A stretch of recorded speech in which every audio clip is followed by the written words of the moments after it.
Bonjour à tous, bienvenue à cet atelier intitulé Transfert de connaissances entre infrastructures de recherche et entreprises, nouveaux enjeux, nouvelles solutions, avec l'exemple du synchrotron Soleil. Alors à ma gauche, nous avons Philippe Deblay, qui est responsable des relations industrielles et de la valorisation au synchrotron Soleil. Nous avons monsieur Gilbert Bay, qui est chef de projet du département de biologie structurale de la société Novalix. Ensuite, nous avons Jean-Jacques Benoît, président de la société Sominex. Et enfin, monsieur Nicole, directeur de la division composants optiques de la société Oriba Jobin-Yvon. Donc je vais tout de suite céder la parole à mon voisin de gauche, Philippe Deblay, qui va un peu nous présenter cet atelier. Merci Monsieur Jankoviak, bonjour à tous. Donc si vous permettez, je vais commencer peut-être par prendre 1 à 2 minutes pour présenter le synchrotron Soleil, ce qui me semble nécessaire pour après, j'allais dire, rentrer dans le vif du sujet de cet atelier. Donc le synchrotron Soleil, d'un point de vue juridique, c'est une société civile de recherche qui est filiale du CEA et du CNRS. Elle dispose d'un effectif d'environ 400 personnes, un budget de fonctionnement de 60 millions d'euros, excusez-moi, ce qui la positionne en gros comme une petite entreprise de taille intermédiaire.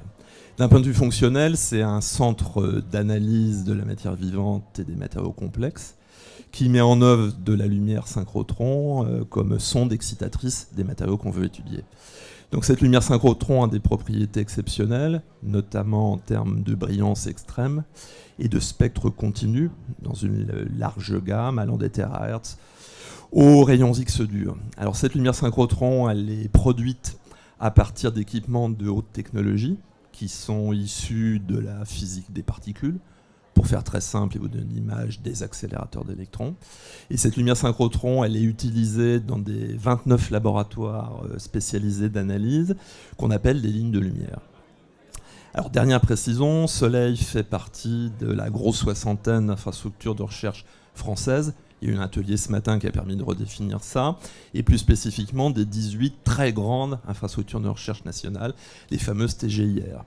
Donc à ce titre, elle répond à un certain nombre de critères. Soleil dispose d'équipements de haute technologie qui se permettent de mener des activités de recherche fondamentale, recherche appliquée et développement instrumental. Soleil mène ses propres activités de recherche, ça c'est un point important, aussi bien pour faire de la recherche scientifique que pour faire de la recherche technologique. Soleil fournit des services d'études de matériaux à un ensemble de communautés d'utilisateurs externes. Ces utilisateurs étant prioritairement français, mais aussi venant d'un peu plus loin, à l'échelon européen ou à l'échelon mondial, et sont issus de différentes origines. La recherche publique, le monde de l'entreprise, les hôpitaux, les musées. En fait, toutes les communautés qui ont besoin de comprendre la structure et le fonctionnement des matériaux.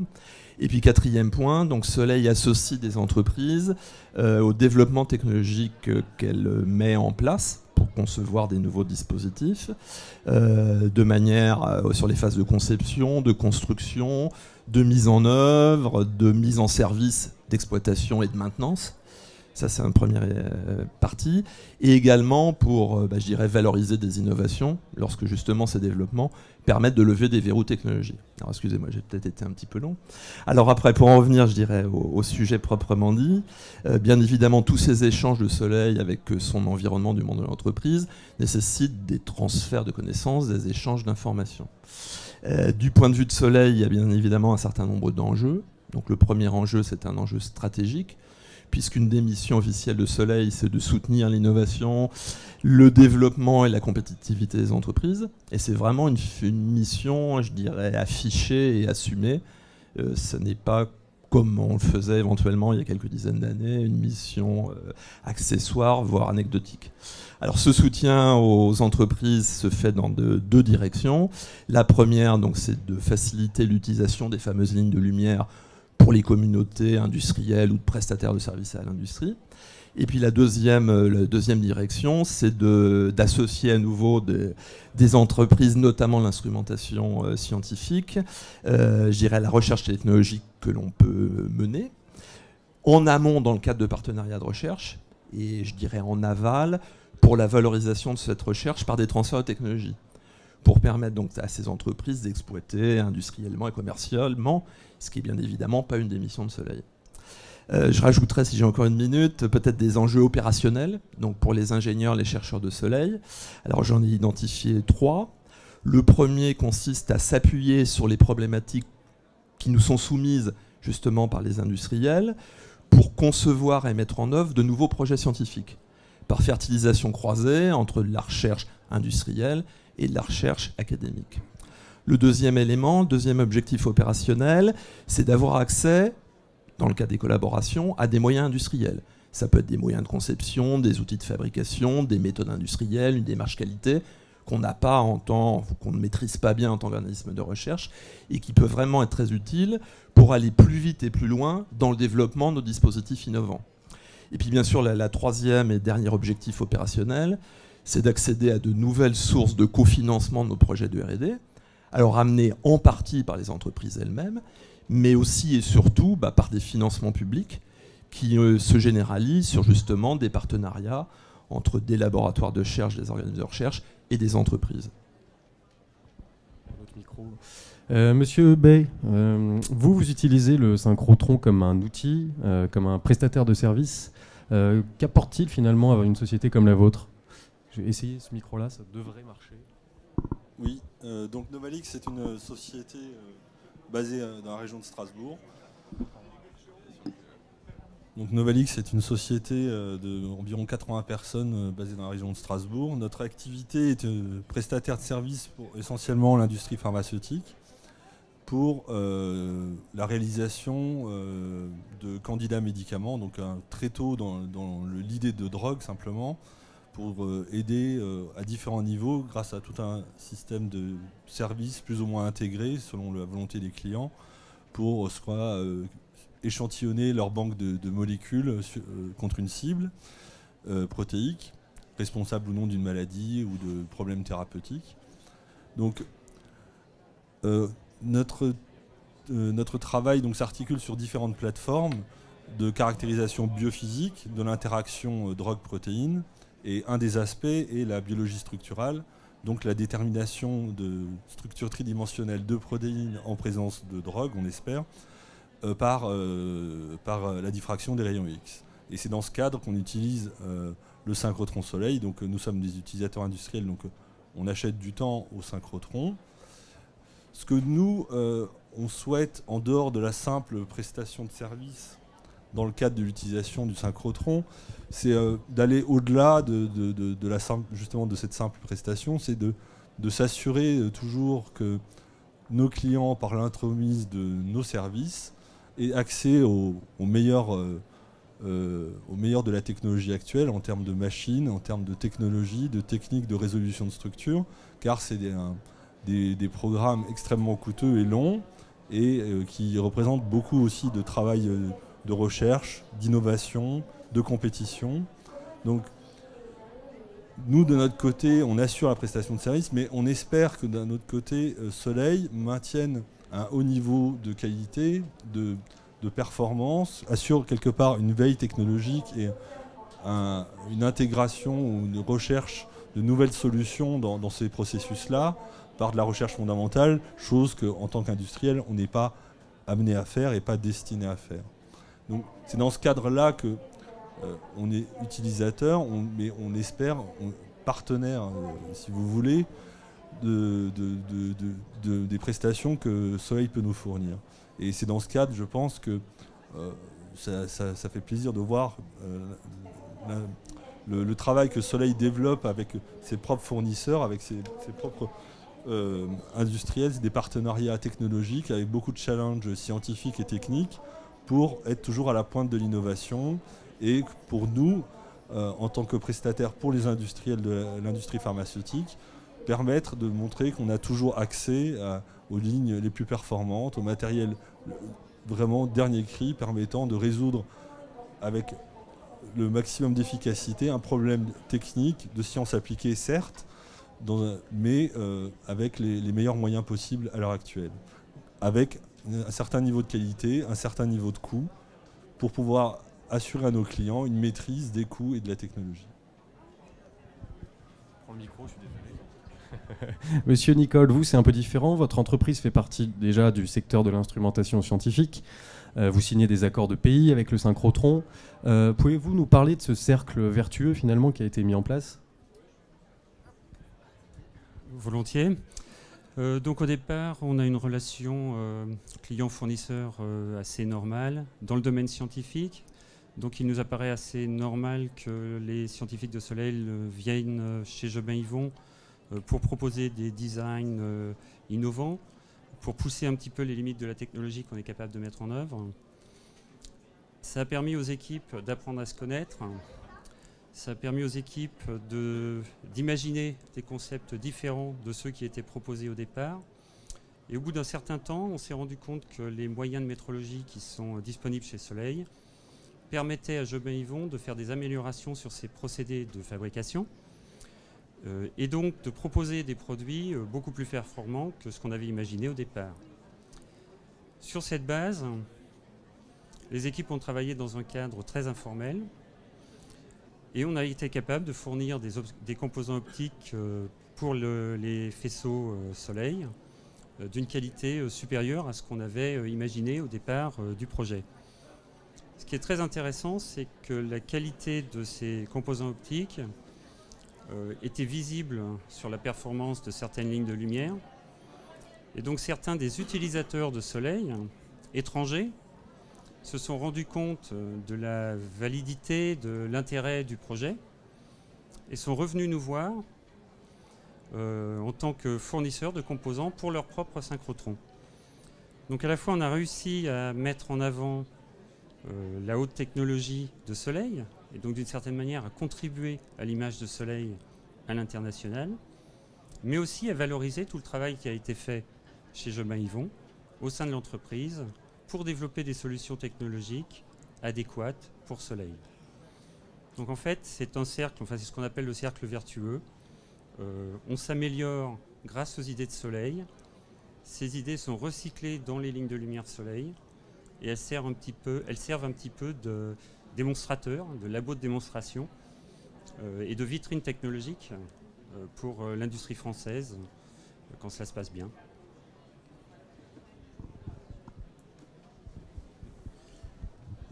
Merci. Enfin, un troisième cas avec monsieur Benoît, donc, je le rappelle, président de la société Sominex. Grâce au synchrotron, vous avez développé de nouvelles technologies au sein de votre entreprise. Comment cette évolution s'est déroulée finalement? Pouvez-vous revenir là-dessus?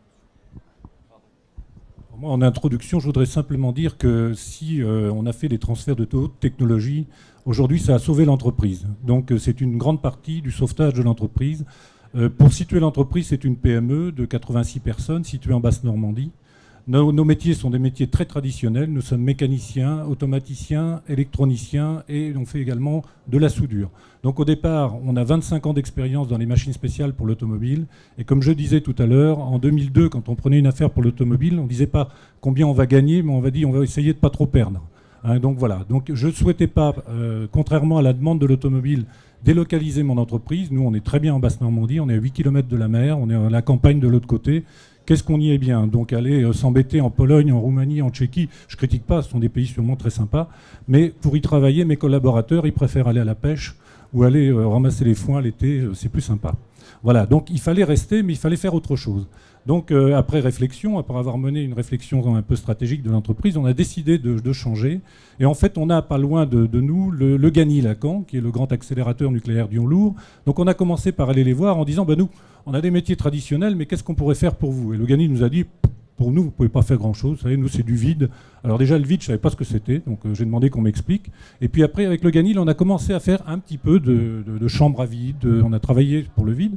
Et puis après, je me suis dit, on ne va pas rester à travailler que pour le GANIL, je vais élargir un peu. Puis j'ai appris qu'il y a un synchrotron qui se construisait à Gif-sur-Yvette, un synchrotron Soleil.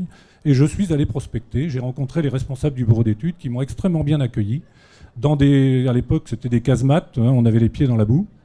Bon, je suis un peu pragmatique et terre à terre, mais on dit toujours dans les entreprises, il faut avoir la tête dans les étoiles et les pieds dans la glaise. Donc c'est un peu ce qu'on fait. Donc là, on était les pieds dans la glaise, mais on avait beaucoup la tête dans les étoiles. Et j'ai eu un accueil assez remarquable, parce que quand j'ai présenté ce qu'on faisait, on m'a dit vous faites du vide, bon oui c'est bien, mais nous c'est de l'ultra, ultra, ultra vide. Alors j'ai dit, écoutez, je suis désolé, mais je ne sais pas faire. On m'a dit, mais non, attendez, on va vous aider à faire. Donc c'est là qu'est un peu la découverte pour moi, c'est que c'est plus moi qui allais chercher à la recherche des idées. Ce sont les gens de Soleil qui m'ont poussé à faire des choses. Et ils m'ont amené à maîtriser l'ultravide. Donc ce qu'on a mis du temps à maîtriser, hein, donc ils nous ont aidés, on a fait du transfert, on a fait de la valorisation, ils nous ont fait de la formation, et ça a été tout un travail d'élaboration important. Et aujourd'hui, Sominex, le secteur, je dirais, on appelle ça chez nous les sciences, puisque ça se rapproche aux sciences, on fabrique des machines en ultra-vide, alors on fabrique des chambres, des moyens secondaires et des machines complètes. Donc ça va aujourd'hui de la source d'ion avec la distribution de faisceaux d'ion carbone pour traiter le cancer, ce qu'on appelle l'hadrothérapie. On fabrique également des machines de stérilisation de prothèses qui sont actuellement en test dans 2 laboratoires. Voilà, ça nous a amené, si vous voulez, par notre métier, à partir de l'ultravide, d'arriver à faire non seulement des sous-ensembles, des pièces des sous-ensembles, mais également des machines.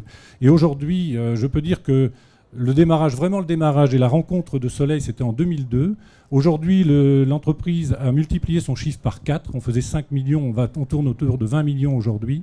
On est en croissance permanente et on a maintenant un développement à l'étranger puisqu'on fait 70% de notre chiffre à l'export. Donc je considère que Soleil est un des éléments extrêmement importants pour le sauvetage de l'entreprise. Et puis ce que j'ai trouvé extraordinaire, c'est d'être non plus aller tirer la recherche vers l'entreprise, mais c'est la recherche qui m'a poussé.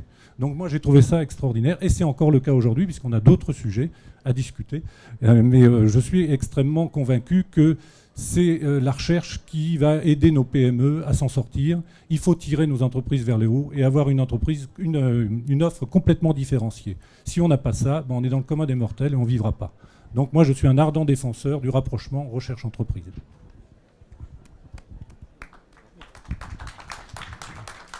Merci à vous.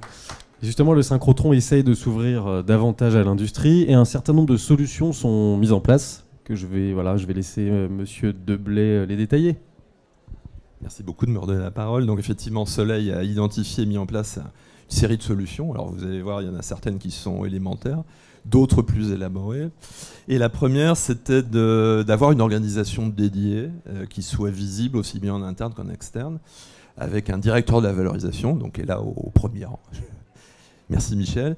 Et puis surtout un service opérationnel constitué, je dirais, par des professionnels du domaine et qui exercent leur mission à temps plein. Donc on s'éloigne un petit peu de la situation où on demande à un pauvre scientifique d'exercer en plus et à temps partiel une activité commerciale ou de valorisation qu'il n'a pas forcément envie d'assumer.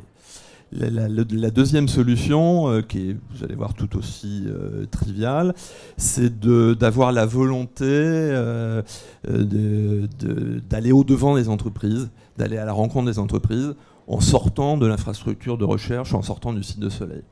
Alors ça veut dire effectivement participer à des conventions d'affaires, être actif au sein des réseaux professionnels, des filières, aller à la rencontre des filières technologiques, des filières industrielles, par des associations, TIC Optics Valley qu'on connaît bien sur le département de l'Essonne, entrer dans les pôles de compétitivité, Francilien, Moveo, Médicène, et puis éventuellement un peu plus loin, Cosmetic Valley. Donc ça c'est le premier élément. Le deuxième élément c'est d'organiser ou d'accueillir, je dirais, des manifestations collectives. Sur le site de Soleil. Pour donner 2 exemples, en octobre dernier, les journées de l'innovation et de l'intelligence économique, en liaison avec le réseau des CCI, ou là, à partir de la semaine prochaine, la semaine du développement durable, où on a mis en place à nouveau avec la CCI de l'Essonne, je dirais, une manifestation qui permet donc de donner une information, j'allais dire, d'origine scientifique, mais avec aussi des côtés applicatifs. Et puis sur la dernière partie de cette deuxième solution, c'est aussi de mettre le plus tôt possible en relation, j'allais dire, physique, des ingénieurs, des chercheurs, des entreprises, avec les ingénieurs et chercheurs de Soleil, de manière à ce qu'ils se parlent, qu'ils puissent s'entendre, qu'ils puissent se comprendre, avant même d'imaginer une action commune. On pense que ça, c'est un point hyper important. Les mettre ensemble dans une salle, ils font leur brainstorming, et il va en sortir quelque chose. La troisième solution, c'est au niveau je dirais, des modalités d'accès à nos lignes de lumière.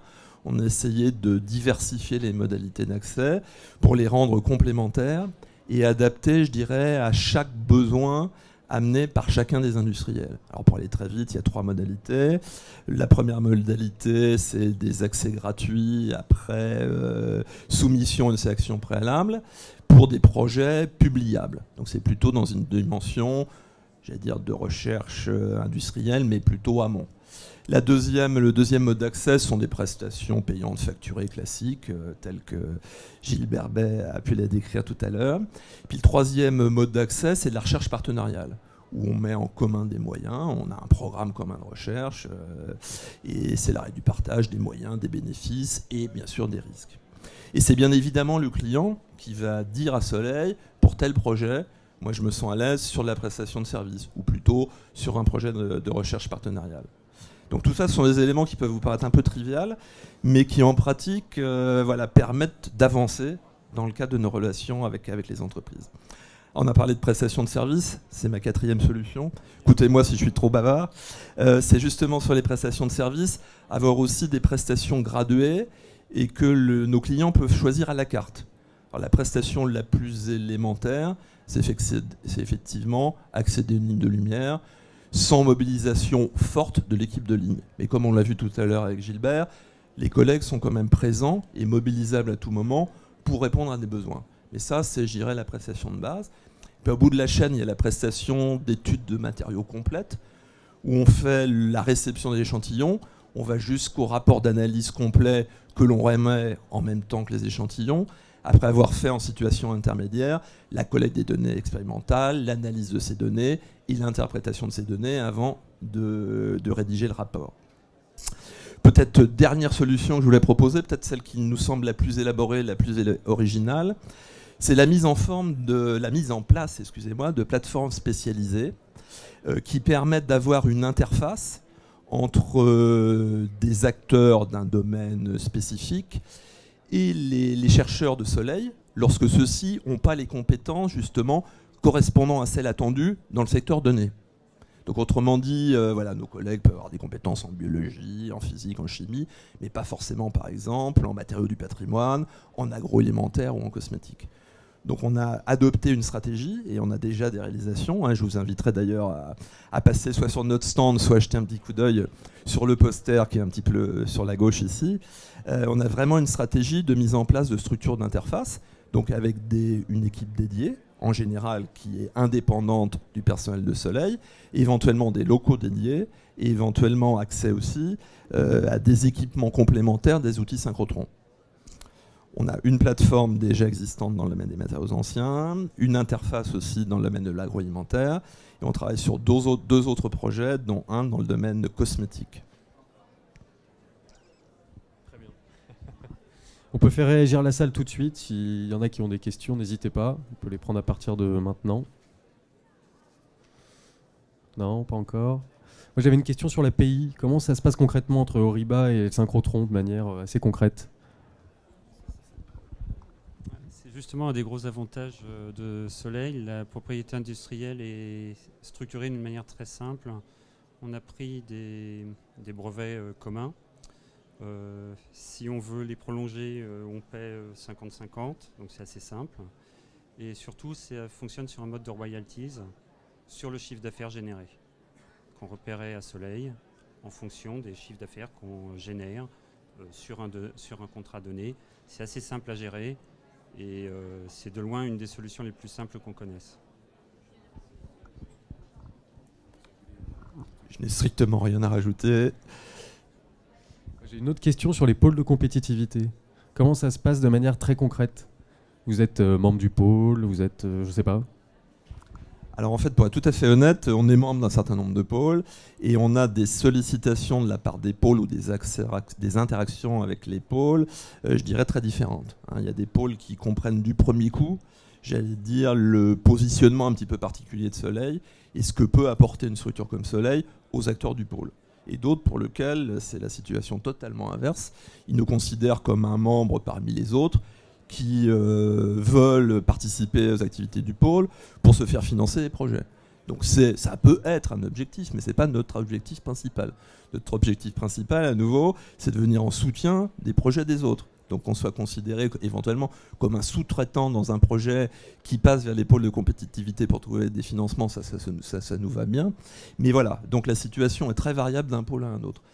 Pour donner une illustration positive, on avance très vite et très bien avec le pôle de compétitivité Cosmetic Valley, justement dans notre projet de plateforme pour les produits cosmétiques. Et par rapport aux investissements d'avenir, le synchrotron est concerné ou pas du tout, avec toutes les nouvelles structures qui émergent? Alors en fait, on a eu la chance d'avoir 2 lignes de lumière cofinancées au titre des Equipex. Donc, ce qui a permis effectivement d'avancer dans notre programme scientifique de mise en place des lignes de lumière, de manière à dépasser, je dirais, le programme des phases 1 et 2 qui était à 24-26 lignes de lumière, pour tendre vers les 29 lignes de lumière, qui à ce jour, en gros, notre parc de lignes de lumière du présent et du futur proche. Donc on a effectivement pu bénéficier des programmes d'investissement d'avenir via des financements Equipex. Donc on a eu d'autres tentatives sur des projets plus ambitieux qui n'ont pas marché. Lesquels, par exemple, je me souviens même plus très bien. On avait été, j'ai en tête un des 2 projets, moi le second. Toujours avec nos collègues de Cosmetic Valley, on a déposé un projet en janvier 2012 au titre des PFMI, plateformes mutualisées d'innovation. Donc dans la fameuse appel où il y a eu 0 projet retenu. Voilà. Et on a, en tant que Soleil, déposé antérieurement un projet dans le domaine de la biologie santé, mais je me souviens plus l'intitulé du support. Tu te souviens, Michou? Voilà. Bon, enfin bref, toujours est-il, ce projet a été retoqué, donc voilà, il a pu évoluer en vision un petit peu réduite, justement sur les fameux Equipex dont on a parlé tout à l'heure. Monsieur Bay, j'ai une question très précise. Comment ça se passe? Le synchrotron, vous y allez une fois par mois, une fois tous les 2 mois, vous les appelez, vous dites j'arrive demain, comment ça marche? Donc nous achetons du temps. Alors la manière dont ça se déroule, c'est qu'en général on fait des planifications sur 6 mois, parce que le synchrotron marche en général par période de 6 mois, et on achète du temps, un certain volume horaire qu'on répartit sur cette période-là. Moi-même, j'ai proposé à Soleil d'essayer d'évoluer un petit peu, de changer un petit peu la façon de travailler avec nous. J'ai eu des bons retours, on verra comment ça peut se concrétiser, surtout en réponse en termes de flexibilité pour être compétitif, parce que les projets de biologie structurale sont des projets complexes et à long terme, et on ne peut pas facilement planifier. Donc on a besoin de flexibilité pour être compétitif. Donc on est amené à peut-être revisiter la façon dont on travaille avec Soleil, mais bon, c'est du détail, c'est pas quelque chose de très compliqué. Il y avait une question apparemment, alors je ne sais pas comment on va procéder. Oui, c'est peut-être une question naïve, mais en dehors du fait de travailler ensemble sur la recherche et développer ensemble des nouvelles technologies et autres, est-ce que Soleil propose des actions de formation qui pourraient être dédiées aux industriels, mais aussi pas que, ce qui permettrait à des publics publics différents d'ailleurs, du public et des entreprises privées, de se rencontrer au sein de formations technologiques? Ou est-ce que vous avez ce type d'action et comment ça fonctionne? Donc on a vu un exemple de formation, j'irai intra-entreprise avec l'exemple de Monsieur Benoît, mais plutôt effectivement, si je comprends bien votre question, plutôt de l'inter-entreprise. Donc c'est vrai qu'on a parfois des demandes.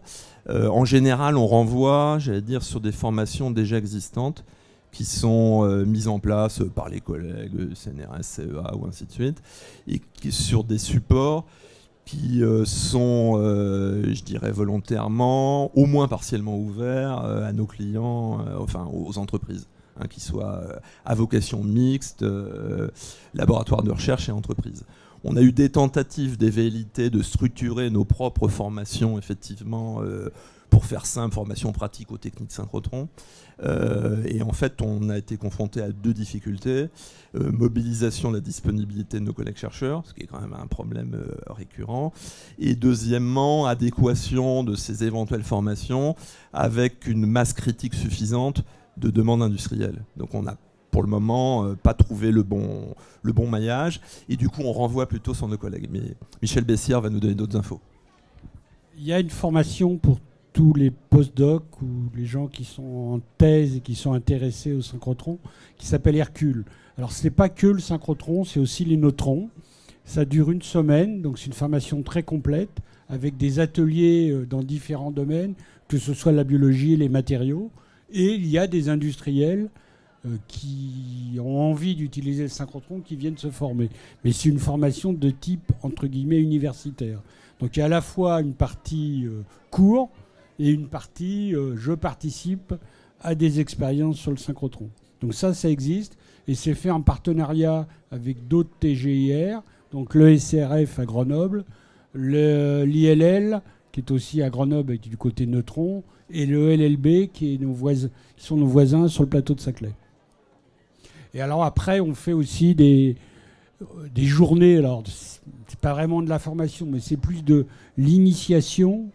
On a fait des choses dans la mécanique. Il y a 4-5 ans, on a réuni 50 PME en partenariat avec la Chambre de commerce pour leur montrer ce qu'on avait besoin.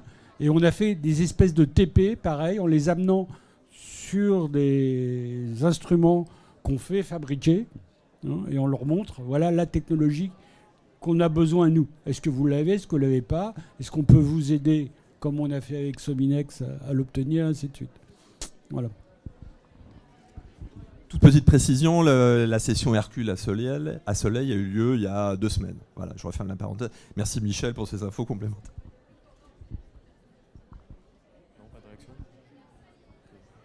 Y a-t-il d'autres questions par hasard? Non? Ah.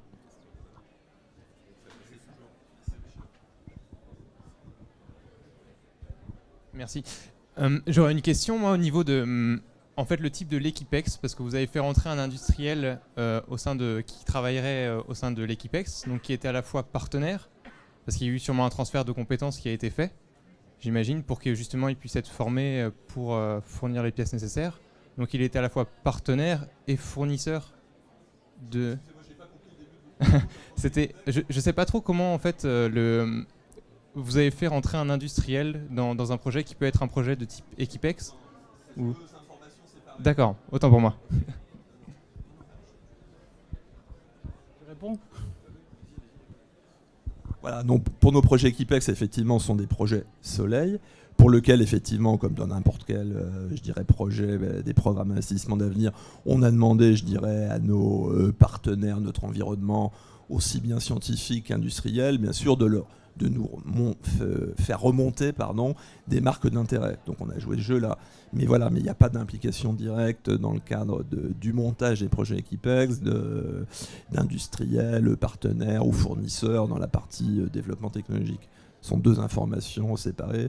J'ai peut-être pas été clair dans l'exposé de mon propos concernant les Equipex tout à l'heure.